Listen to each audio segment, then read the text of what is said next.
What is up, everyone? Welcome back for another student spotlight. So I wanted to introduce myself, Josh High, and I also have a guest with me, Bo Hardy. So Bo's one of our accountability coaches, and I wanted to bring him on to basically highlight one of our current students' success that they're having right now. She's done a phenomenal job taking the coaching and running with it, and I really want to dive into the experience that she's had and some of the wins that she's had. For those of you who don't know about Results Driven, here at Results Driven, we are focused on creating a predictable experience through accountability with an industry-leading process to produce game-changing leaders and get results. Okay, so without further ado, I want to introduce Kyle Martty. What's going on, Kyle? How are you? I'm great. How are you guys? Oh, we're doing fantastic. So I appreciate you hopping on here, and Bo he shared a lot of success that you have had, and I wanted to have an opportunity to come on here and talk about. Obviously, you've done some really good things, but I also want to talk about maybe some of the things that you had struggled with that took you a little bit of time to break through, because there's a lot of people that are watching right now that are going through similar situations that maybe you faced 3 months ago, 6 months ago, or 9 months ago. And I think that your experience through all of that and your patience and really just taking the coaching and running with it, I think could go a long way for a lot of people who are watching this. So with that being said, I hear that you recently had a pretty big month, or at least a few weeks here have been crazy as far as revenue goes. I believe you had, what, 150 plus thousand? I did. Yeah, I did. Nice. Most of that was off of need to sell my house fast. Oh, yeah? So that's working well, huh? It's been working incredibly well. Yeah, awesome. Well, I'm happy to hear that. And before that, I mean, what was your biggest month previously, or what have the last couple of months looked like, if you don't mind me asking? No, not at all. I've had some previous months that have been much, much larger. When I first came in with you guys, I had a couple of really good months that kind of allowed me to be able to do the program and grow the way I wanted to, and really set up with the systems. That was my big thing. I was doing probably about 24 deals a year, but they were super, super sporadic. Maybe 5 here, then nothing for 3 months, then maybe 6. It was no consistency whatsoever. Right. And it sounds like now you're starting to see some more consistency. Is that correct? I am a little bit. Yes, I am. Nice. Okay. I am for sure.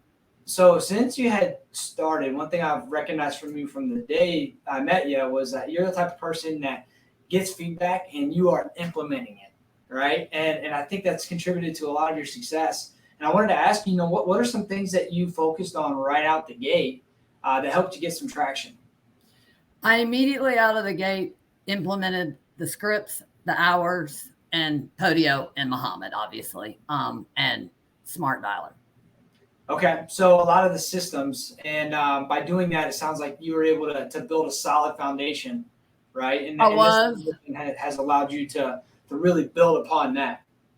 I didn't have any systems whatsoever before. It was, a notebook, and then maybe sometimes get in my CRM, which was just an Excel spreadsheet. Yeah. I had like a little investor. Do what? I said you probably would get lost in that spreadsheet every now and then. Huh? Oh, yeah, totally. And then, what your notes were. And then if your cell got off on the Excel spreadsheet, then you were really screwed, Oh, yeah. I'm sure. Because then the person didn't line up with who the address was anyway. It could be challenging, to say the least. So it really, really started giving me a lot of confidence, knowing I knew what the notes were. I knew what all the backstory was, how many times we had touched that file or that person, that property, whatever it may be. And you actually knew how to follow up with them, and you knew exactly what was going on with it. Absolutely. That definitely helps. Well, not only does it help you, but imagine bringing someone onto your team, which is something that you started to do. You started to grow a team. Imagine bringing someone in and they're trying to go through this spreadsheet that you've been working in for years now, and they don't understand what your notes mean. There's no standard way of operating or anything like that, and that could be a lot of chaos. And so you implemented the systems, you really got the foundation, and then you started to focus on growing a team. Talk a little bit about that experience. I did. Well, honestly, I can't take really much credit on that. Between Bo and Aaron and the whole team really. And just always, the constant sales stuff that we're doing, the constant, daily stuff, talking to Bo, talking to Aaron during the weeks, and just encouraging me, to get a team together. I really did. I made it my priority number one. And so I did the whole Indeed thing. It didn't work at first. It was a struggle. It was a real struggle. It really, really was. But with them making me accountable and knowing that I had to show up the next week to talk to them about that stuff was great, because it always encouraged me to do it. I wanted to do it, but I also had so many things going on around me that I just had to stop, because if I didn't, none of this was going to be successful. And I'm not saying I'm completely, got everything down just pat, because I don't. But I did finally get the first thing I did, which was kind of ironic because it happened accidentally, was I got an assistant. And Tiffany always said to do that. She always stressed that. And I always thought, what a luxury I can't afford right now. And I'm telling you, it changed my life. Things took off after I got her. Everything started getting in place. It really did. And it's funny that you bring that up. And this is actually a talking point I want to really hone in on here for a second. So I think there's some gold there. And you mentioned Tiff talks about that all the time. And one thing that a lot of people I see in our industry, they're so laser focused on, this admin is going to be a fixed cost, it's overhead. And now I've got to cover this nest egg every single month. And well, what if I don't have deals, or what if this, or what if that? And we're operating out of fear. Instead, we have to look at, what kind of time are we buying back? And then how can we reinvest that time into other income producing activities? And that's exactly what you were able to do. And you were able to see you were able to bear some fruit from that. And that's the reason why you want to bring an admin in, because they're going to allow you to go make more money so you can cover them and then some, right? You don't realize it. Cool. What's that? You really do not realize how much it takes off of you to focus on what's really important, not about, did that water bill get changed over to the company name out of the, old homeowner's name. Those things, those little details. Yeah, Kyle, touch on that a little bit more, because I know that, again, a lot of people are wearing a lot of different hats, right? And I know we've talked about it time and time again. Like, I want you, and we want you really results driven to essentially spend your time in revenue creating activities, right? Which we know you need to put a team together in order to free you up and get you out of that seat, right? So we got real specific, and we said, hey, Kyle, I need you going out and recruiting, right? So you being able to delegate those tasks, right, freed you up to do those things. Cool. That's actually a great point. It's not so much that you're able to focus on more deals. Maybe you were able to do that early on, but to Bo's point, now all of a sudden you can start to shift your focus from, instead of chasing deals, let's start chasing heads that are going to then bring in, a magnificent amount of deals versus yourself. Because you only have so much time in the day. If you could duplicate yourself and have 3 Kyles on the phones versus you, now all of a sudden, realistically, you should be able to create 3 times the results, if not more, because now you've got people who are solely focused on that. And that's a great point. Correct. So what's the team look like right now? I know you had a closer at one point. Have you added, you have follow-up specialists yet? Do you have more than one closer? We have a follow-up specialist, a closer, myself, and then an assistant now, which has been amazing. Oh, awesome. But once I got her, it opened up the door for me to get the 2. Right. For sure. And the closer. And it's been true. And we have been doing our daily meetings. Nice. Well, and that's made a big difference. I can tell already. Oh, I can guarantee it. I can absolutely guarantee it. I always compare this to being just an athlete in general. I mean, Bo and I were both college athletes, and I couldn't imagine if we went any given day or week without studying film. When you're leading into a game, heck, even in the off season. In the offseason, you're studying film. You're looking at teach tape. You're looking at where people might have messed up, or maybe you're doing some drills, and you're filming the drills, and you go back and you look at your footwork and things like that. If we didn't have that constant adjustment, or if Michael Jordan, when he was playing basketball, if he didn't have that constant adjustment, he wouldn't have been the Michael Jordan that he was. I'm happy to hear that the meetings are going well. And Bo, if you don't mind me asking, I'd like you to chime in. What are you seeing from Kyle's team? If you don't mind him sharing, Kyle. No, not at all. And what are some of the conversations that you and Kyle are having, and maybe even some things you guys are working on right now? Yeah, so I think one thing that's really hard to teach is resiliency and failing forward. And I know we talk about this all the time. Like, we don't want to be paralysis by analysis, and Kyle has never been that. We're learning and growing through different movements with her. And the reality is, because she's failed over and over and over again, it's allowed her to succeed. And I talk about Michael Jordan a little bit.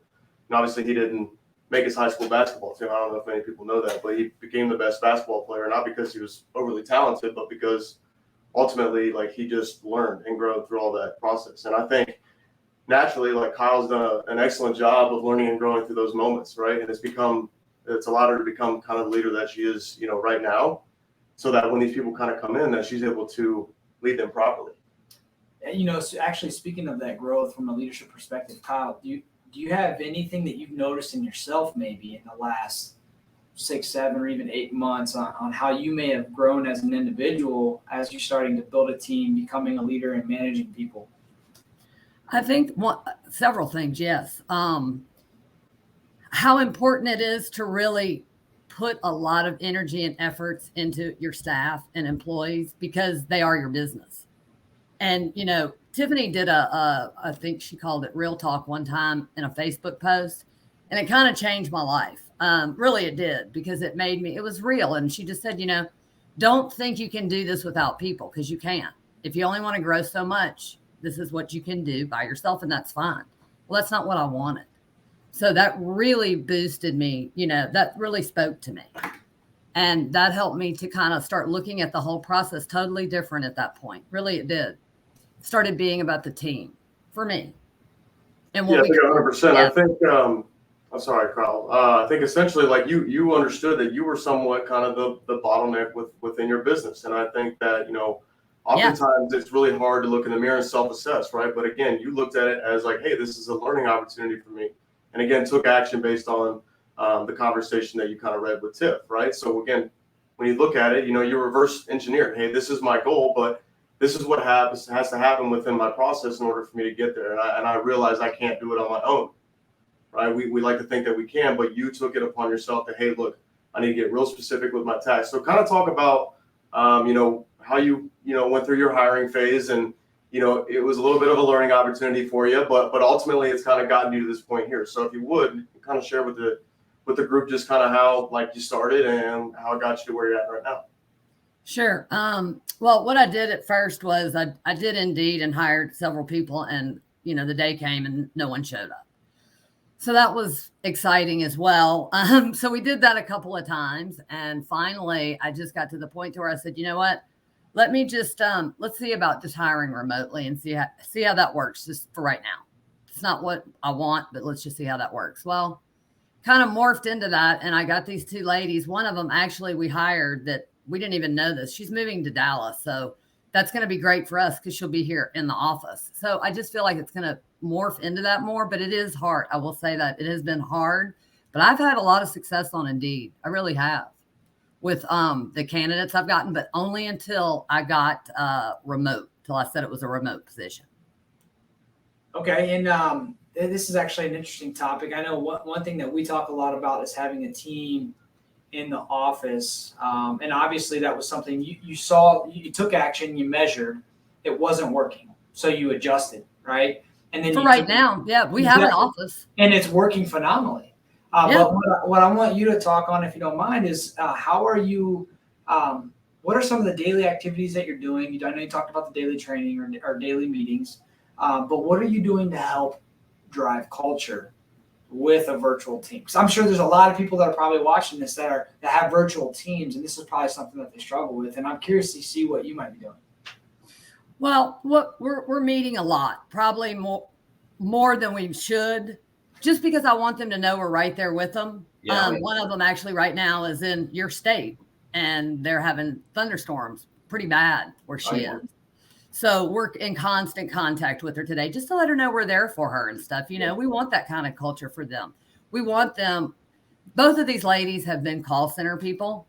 Okay. So they're very familiar with the phones. They're not scared to call at all, which has been great. Both of them have already had nothing that's signed yet, but they've only been with us for 10 days. Nice. Okay. So it sounds like the key to this is just constant communication day in and day out. Yes, It's it not is. like just one daily huddle or daily meeting. It's not what it is. It's throughout the day. We're hopping on calls. Is everything good? What do you need? How's your day been? Any challenges? We have Constant coffee in the morning together every morning before Yep. we get on the 9 o'clock. That's cool. Now that's a culture driver right there. Coffee before getting on the phones. That is Because awesome. we all four have coffee. So Yeah. we're all four coffee drinkers. So that all Yeah, works. and that's an opportunity to have conversation that just isn't work related too. Yeah, And that's totally. gonna We build a do. relationship. What'd y'all do for the 4th? Yeah, all that. Yeah, exactly. Yeah. So we that's do really that cool. in the morning, and then we meet back again at 10:20 in the morning, and we have our morning huddle.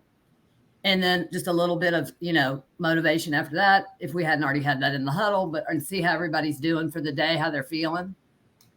She was a little anxious today because of the storms, so we all talked about that. Anyway, it just, we try and talk about their goals too. That's really important to me. I always love that y'all always made that a part of every meeting or your one-on-ones you have with your employees. Right. Yeah. I mean, it's critical. At the end of the day, what's the point of having a job? I mean, Exactly. Everyone's working towards a goal of some sort.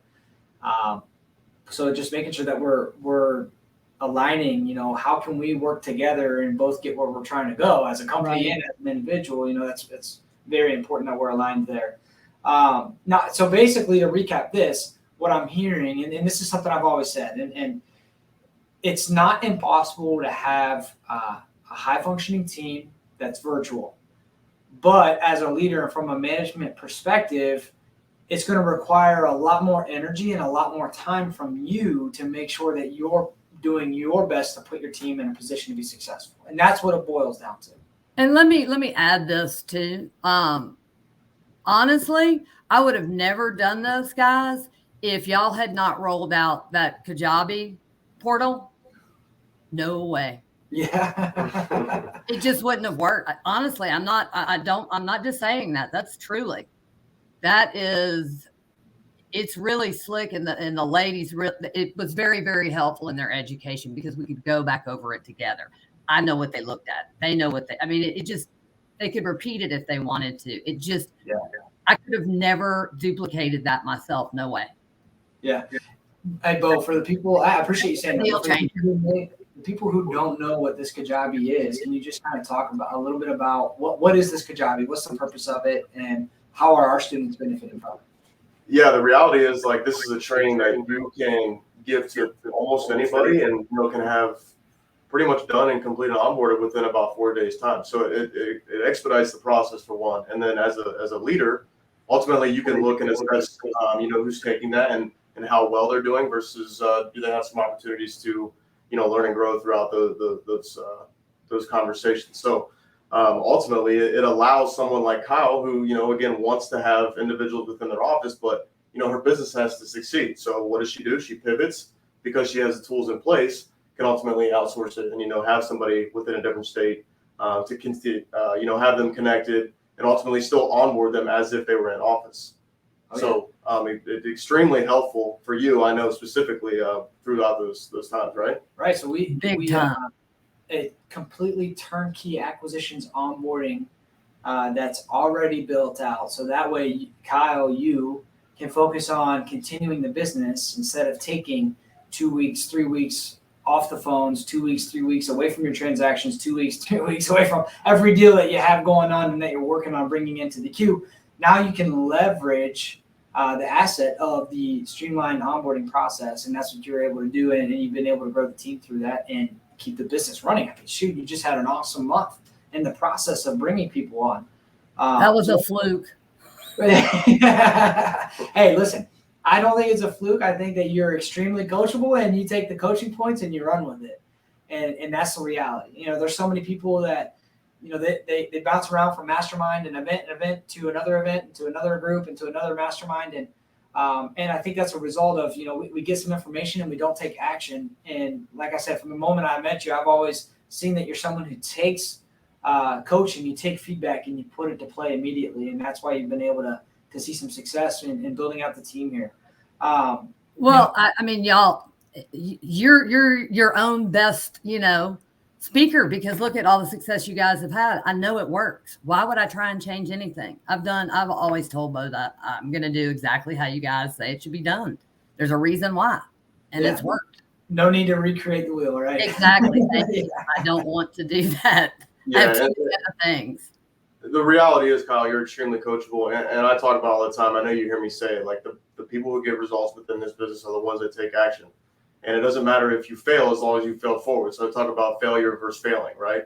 Right. You're going to learn in those failing moments, but the reality is failure is like not trying, right?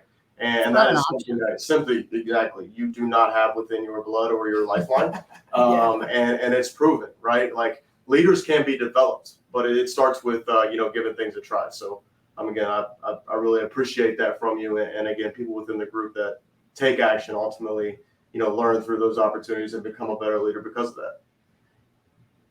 Yeah. So Kyle, do you have any final thoughts? As we wrap things up, I have one more question for you, but if there's like any key points that you want to bring up right now, and if no, that's fine too. Just wanted to see if there was anything that you wanted to point out. Yeah, there is. Mainly get an assistant. It will change your world. Yeah. Because you don't realize it. And I promise you, luxury I couldn't afford. But now that I know, now that it kind of happened that way accidentally, it's something I could not afford. Now. I mean, that would be ridiculous for me not to do it now. It's taken so much off my plate. Oh, yeah. Never realized how much. Living live testimony. Get an admin. Take those non-income producing activities off of your plate, please. It's an investment. Really makes a huge difference. Awesome. Well, I do want to ask you this. I appreciate the key there. What advice would you give someone outside of getting an admin for someone who's looking to build their team, take their real estate business to the next level, and really focus on magnifying their results through building a team? Well, they have to have their systems in place, and it's just too much information unless you have your systems in place. Honestly, I would have never ever been able to do this, build the team, because you're building your future right there. I mean, it's for you and your staff, honestly. So if all those things are in place, it all starts kind of running itself. I think I've even heard Tiffany say sometimes, she's like, well, what am I supposed to do now? Because it's running, and I hope I get there soon.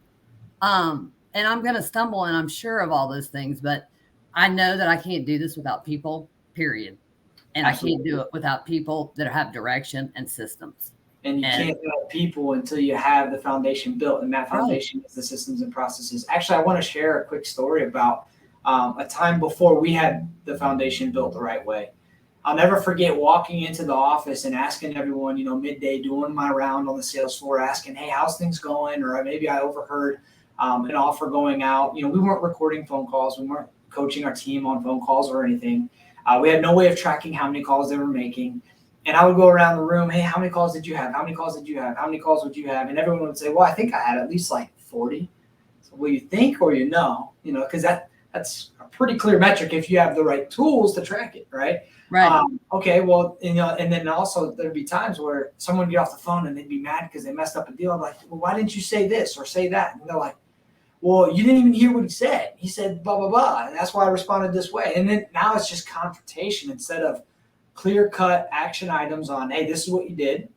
We need to fix it by doing that. And I know that because I was able to go back, pull the call, coach you to the call in the sales process. Or at the end of the day, hey, listen, you didn't make enough calls. Or at the end of the week, hey, we didn't have enough quality conversations because we didn't make enough dials. We had no way of tracking these things. And it was always, well, I think, or I feel, or I should have, or could have, and he said, she said type stuff. And you cannot lead, you cannot manage off of those things. So without the right tools, the right foundation, it's impossible to manage people the right way. It is. And there's a lot of things to manage. Huge tip. What's that? It's a lot of stuff to manage in this business. It really is. Absolutely. Well, Kyle, I appreciate you hopping on here. And I want to thank you again for taking the time and talking through, really your experience here and some of the hardships and some things that you learned and giving some advice here. And appreciate you hopping on and looking forward to the continued success here through the program. Me too. hope to talk to you guys again soon. Really appreciate you, Kyle. All righty, Kyle. We'll talk to you later.